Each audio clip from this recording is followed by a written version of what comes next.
லண்டன்லேருந்து ஒரு தம்பதிகள் நமக்கு ஃபோன் பண்ணி, நீங்கள் சொன்ன மாதிரி எனக்கு கல்யாணம் நிச்சயம் ஆயிடுது அப்படின்னு ஒரு கால். பாலாவோட கிருபையில் அது நடந்திருக்கு. அதுக்கப்புறம் எல்லாருக்கும் நம்ம சொல்லியிருந்தோம் பதிவில், பாலாவானப்பட்டவள் என்னென்ன கொடுக்க போறா அப்படின்னு. கல்யாணம், குழந்தை பாக்கியம், வியாதி நிவர்த்தின்னு நம்ம சொல்லியிருக்கோம். அந்த வியாதி நிவர்த்தியானப்பட்டது ஒருத்தருக்கு கேன்சர். அவர் எங்கே இருக்கார் அப்படின்னா சிங்கப்பூரில் இருக்கார். அந்த வியாதி நிவர்த்தி நான் அவர் எனக்கு ஃபோன் பண்ணும்போது, அவர் பொண்ணானப்பட்டவள் எனக்கு ஃபோன் பண்ணி, மாமா இந்த மாதிரி அப்பாவுக்கு கேன்சர், இந்த மாதிரி விஷயம் இருக்குதுன்னு சொல்லும்போது நான் சொன்னேன், எந்த பிரச்சனையில் கேன்சர் வந்ததுன்னு கேட்கவும், த்ரோட்டில் ஒரு கேன்சர் அப்படின்னு சொன்னாங்க.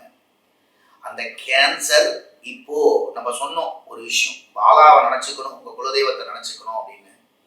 குலதெய்வ பிரார்த்தனையில்